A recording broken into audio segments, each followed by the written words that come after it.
स्वामी Ramtirth mathematics के professor थे। Class लेने जाना था, स्नान किए थे, ध्यान में बैठ गए तो समाधि में चले गए, अंतर्मुख चले गए, ध्यान में मस्त हो गए।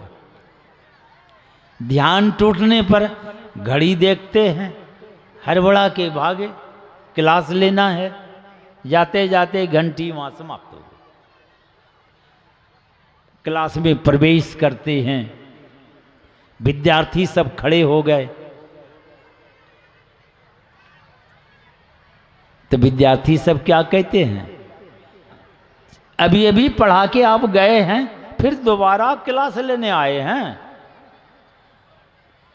अभी अभी तो आप पढ़ा के गए। स्वामी रामतीर्थ को लगा अभी तो मैं आ ही रहा हूं, ये कौन पढ़ा के चले गए? आज जो रोज पढ़ाते हैं उसको नहीं पहचानता है, बतलाइए। तो स्वामी रामतीर्थ को कह रहे हैं विद्यार्थी सब कि अभी अभी क्लास लेके गए हैं, फिर दोबारा क्लास लेंगे क्या? और आज जो पढ़ाए हैं ऐसी पढ़ाई कभी हम लोग नहीं सुने।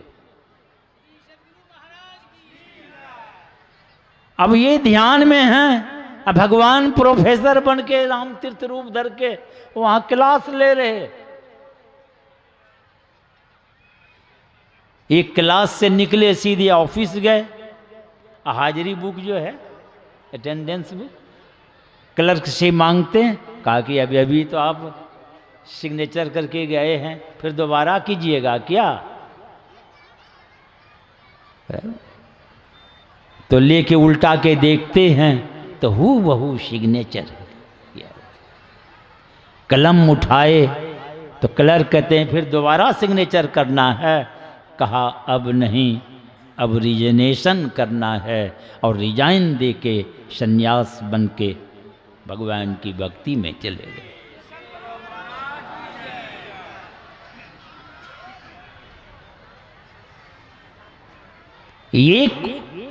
ये असली कोचवान है, कोचवानी जो भगवान को बागडोर समर्पित कर देते हैं, भगवान में समर्पित हो जाते हैं, तो भगवान उस लगाम को थाम लेते।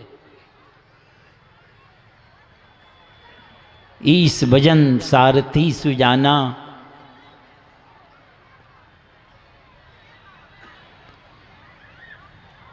और ये इस तरह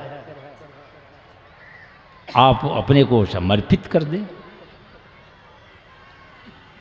फिर आगे क्या है? इस भजन सारथी सुजाना है,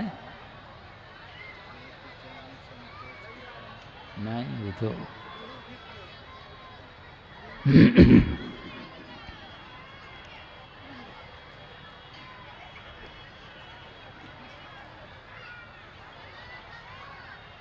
तो बाद में फिर दान परसु की बात है। दान एक फरसा है, फरसा। अब बुद्धि तो निर्णय करती है, उसकी एक अद्भुत शक्ति है। शक्ति प्रचंडा, ऐसी जो व्यक्ति हैं उसको जीतना बड़ी मुश्किल है।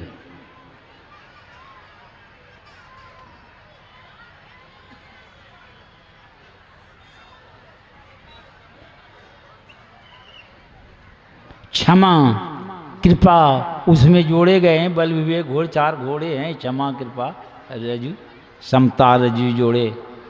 फिर हाँ उसमें विरति कर्म संतोष कृपाना।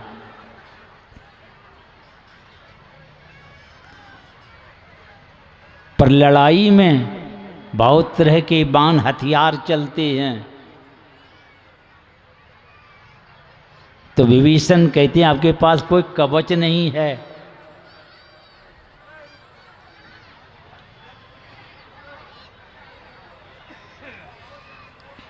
कवच अभेद विप्र गुरु पूजा।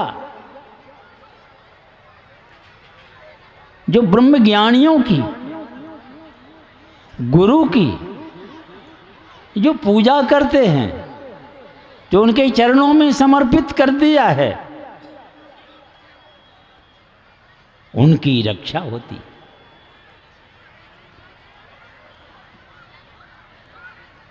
गुरु उनकी रक्षा करते।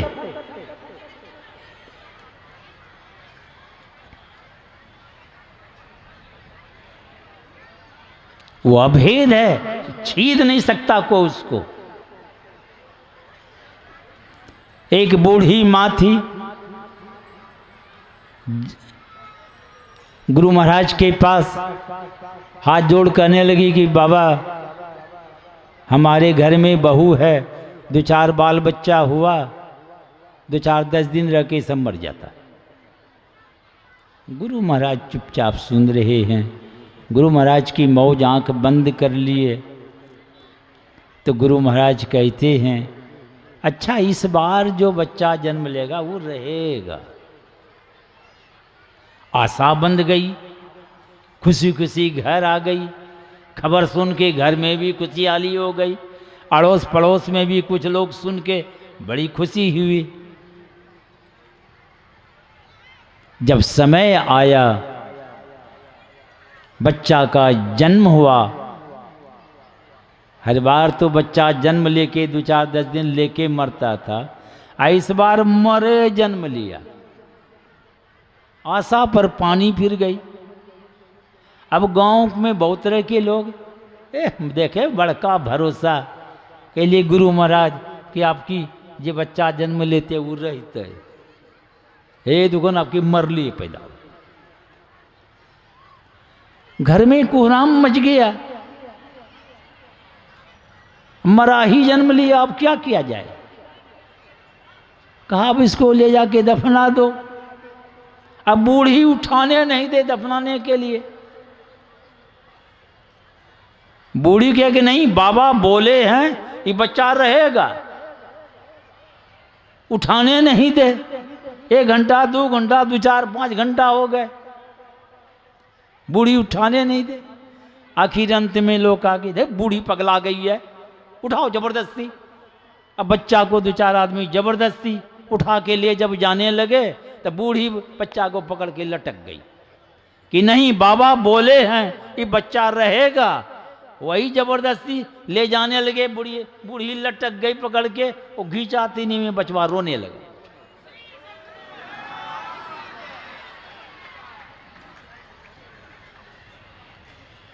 ये गुरु भक्ति भाव विश्वास बिन कटे न संशय सोल। इस तरह जिनको श्रद्धा है, गुरु के चरणों में समर्पित है, उसकी रक्षा करते हैं।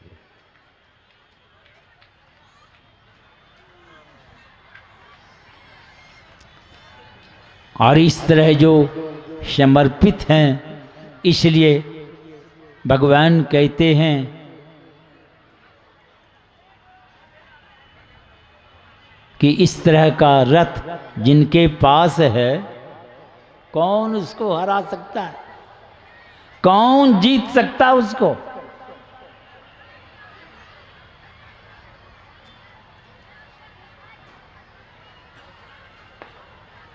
महा अजय संसार रिपु।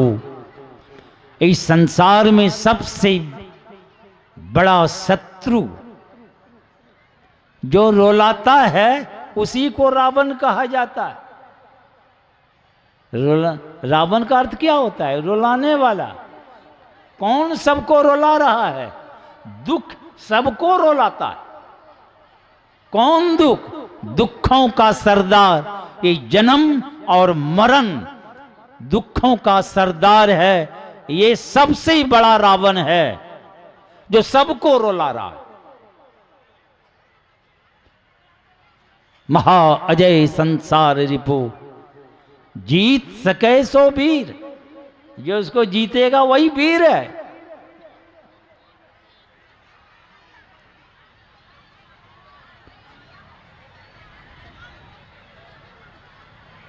पर इस तरह के रथ जिनके पास हैं, कौन उसको हराने वाला है? वही भगवान कहते विभीषण से कि हमारे पास ऐसा ही रथ। और आखिर अब यहाँ तो सोचने वाली बात है, ये बड़ा ये तो विचित्र रूपक है, रूपक महा अजय संसार रिपु। संसार में जो जबरदस्त है ये शत्रु, यही है आवागमन, सम दुख दूजा है नहीं जग में कोई। इसके समान कोई नहीं है दुख, सबसे बड़ा शत्रु है, सबको रुला रहा है। इसको वही मार सकता है जिनके पास इस तरह के रथ हों। जाके असरत दृढ़ ऐसा रथ है, वही उसको पस्त करेंगे उसको। इसीलिए एक रूपक है, तो आपके पास इंद्रिय निग्रह की साधना हमारे गोरखनाथ जी महाराज कहते हैं, अजपा जपै सुन्नी मन धरै, पांचों इंद्रिय निग्रह करे, ब्रह्म अग्नि में होमय काया, तास महादेव बंदे पाया। जो अजपा जप करते हैं, शून्य में दृष्टि को टिकाते हैं, सारी इंद्रियों की से चेतन की धारा सिमट कर केंद्रित हो जाती है, ब्रह्माग्नि प्रज्वलित होती है, तो भगवान गोरखनाथ जी कहते हैं कि भगवान शंकर आपकी वंदना करेंगे। भगवान शंकर आपकी वंदना करेंगे।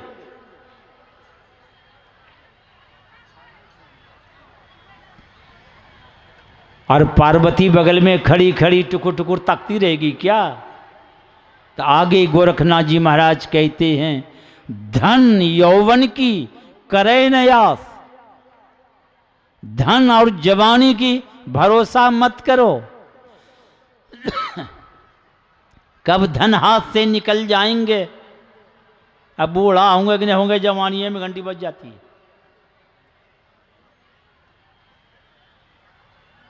कहना मुश्किल है कब सामने मौत आके खड़ी हो जाएगी। एक हमारे बड़े प्रेमी झारखंड गोड्डा के मास्टर हैं,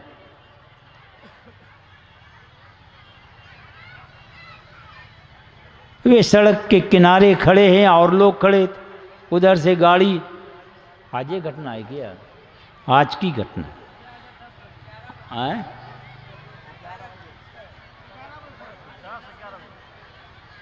इतना बोले माने की ले, अरे आज ये न ले,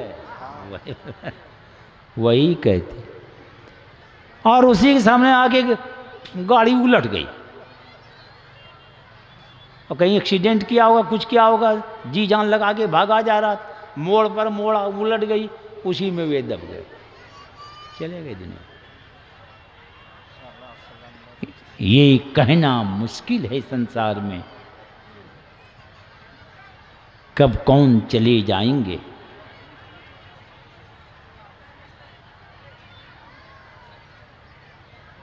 तो वही गोरखनाथ जी महाराज कहते हैं, धन यौवन की करे नयास। तब क्या करें? गौर से सुन लीजिए इस बात को। चित्त नो राखे, अपने चित्त को मत रखो। कहां भाई मना कर रहे हैं? अपने चित्त को मत रखो वहां, कहां? चित्त नो राखे कामनी पास। ये काम भोग विलास में अपने चित्त को मत रखो। तब कहां रखें? तब रखें कहां? तो अब गोरखनाथ जी महाराज संत मत के सिद्धांत को रखते हैं। गोरखनाथ जी महाराज, नाद बिंद जाके घट जरे।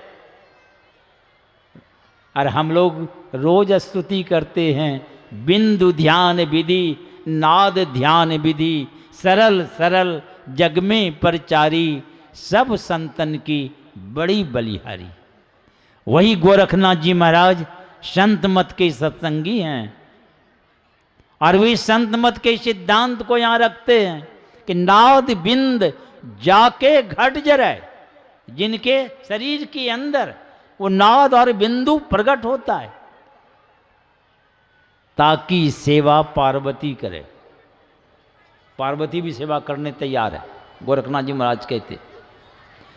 गुरु नानक देव महाराज जब शरीर छोड़ गए, उस गद्दी पर गुरु अंगद देव महाराज बैठे।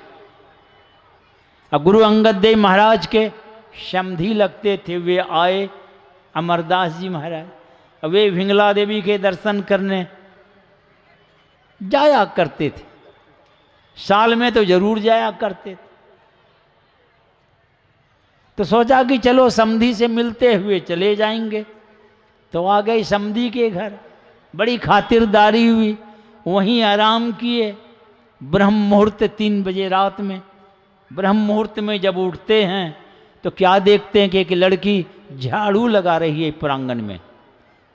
अमरदास जी महाराज की जब दृष्टि गई उस लड़की के ऊपर, उनकी आभा, उनकी सुंदरता, उनकी पहनावा देखकर लगा ये कोई मृत्यु भुवन की नहीं है, लगता है कोई देवांगना है। मन माना नहीं, पूछते हैं तुम कौन हो? तो वो लड़की क्या कहती है, मैं वही हूँ जिनके दर्शन के लिए जा रहे हो, वही मैं विंगला देवी हूँ। आप तो इसकी पट्टी खिसक गई। कहा जिसके दर्शन के लिए हजारों लोग लाइन में लगे रहते, घंटों प्रतीक्षा करते हैं, तू यहाँ झाड़ू लगाती है। कहा मैं किया, यहाँ सरस्वती, लक्ष्मी, देवी देवता सब आके सेवा करते। किस बल पर? यही नाद बिंद जाके घट जरे। जिनके अंदर ये नाद, नाद मने आवाज, परमात्मा की आवाज, वो आवाज अगर सुनना है, जैसे रेडियो बजाते हैं तो BBC लंदन मीटर पर सुई खड़ी करते हैं तो वहाँ की आवाज़ सुन लेंगे आप। विविध भारती मीटर पर खड़ी कर दें तो वहाँ की आवाज़ सुनेंगे। और जरा भी सुई इधर उधर है जरा सा उस पॉइंट से, तब किस तरह आवाज़ होती है, कचबच कचबच कचबच कचबच चो, ऐसी होती है। चची आ रहा है, कच कच कच कच कच कच होता है। तो आपकी ये दृष्टि तमाम मीटरों से हटकर दो नयन बीचों बीच उस बिंदु रूपी मीटर पर जिस दिन खड़ी हो जाएगी, परमात्मा के दरबार में कौन सी आवाज है वो आप सुनने लगेंगे, सुनेंगे आप, और आपका जीवन सार्थक सफल होगा। और इसीलिए आपको मनुष्य शरीर मिला है। इसलिए इस युक्ति को जानकर, इसका थोड़ा अभ्यास कर अपने जीवन को सार्थक सफल करें। घड़ी की सुई 10 मिनट कसर है 6 बजने में, और आप भी 10 इंद्रियों से, चेतन की ये सारी इंद्रियों से चेतन को खींचकर यही छठी चक्र में ले जाना है। आपकी छटा छिटकेगी, फैलेगी, छठी से भी छुट्टी हो जाएगी, जन्मे नहीं लेना पड़ेगा, जन्म मृत्यु से छुट्टी हो जाएगी, और आपका जीवन सदा के लिए मनुष्य शरीर में आना सार्थक और सफल होंगे।